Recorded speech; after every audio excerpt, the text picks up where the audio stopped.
प्यार पिया ये तने अथाह कई दो ए राजा जी पूरा चाह कई दो अपना गमछिया से छाह कई दो ए राजा जी पूरा चाह कई दो अपना गमछिया से छाह कई दो। तो भैया हम शक्ति सूर्या गीतकार आप सब भोजपुरी श्रोतागण के प्रणाम करतनी। जैसन कि आप लोग के पता बा हम डेली फुल फ्री सॉन्ग का वीडियो अपलोड करीना। तो चैनल के नया बानी तो सब्सक्राइब कर ली ताकि ये तरह का नोटिफिकेशन सबसे पहले आप तक पहुँचे। आई सॉन्ग अच्छा लगी तो एगो लाइक कर दी, कमेंट बताइए कि सॉन्ग कैसन बटे। एकदम ट्रेंडिंग सॉन्ग जो चलत बाटे शिल्पी राज को ए राजा जी खून कई दो, यही सॉन्ग पर ही गाना बाटे यही ट्रैक पर। तो उम्मीद ना पूरा विश्वास बटे, बढ़िया कोशिश बटे कि चैता सॉन्ग लिखल जा सके पर। तो बताए कि कैसा लागल बटे ई सॉन्ग आप लोग के।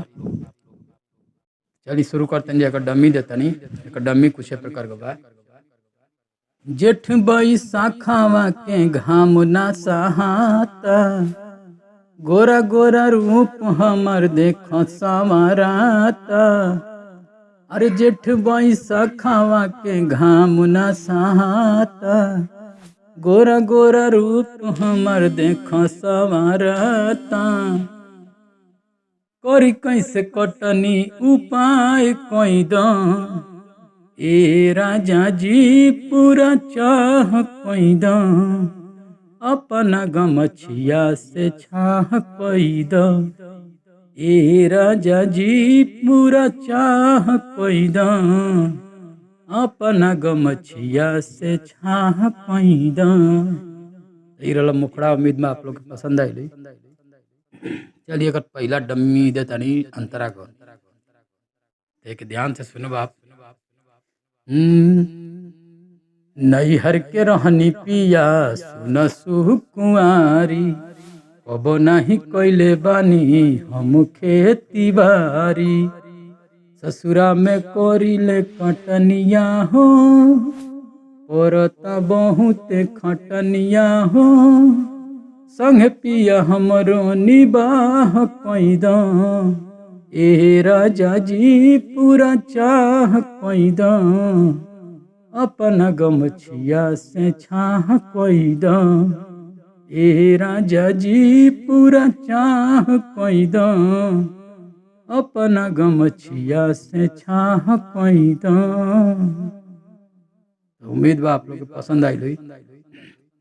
चलिए एक दूसरा अंतरा का डमी देता नहीं। पुरुआ के गरम हवा जारताटे तन हो, बोल बतिया वो पिया लागल रही मन हो।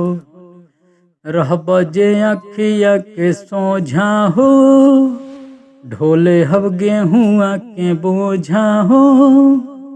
प्यार पिया ये तने अथाह कई दो ए राजा जी पूरा चाह कई दो अपना गमछिया से छाह कई दो ए राजा जी पूरा चाह कई दो अपना गमछिया से छाह कई दो।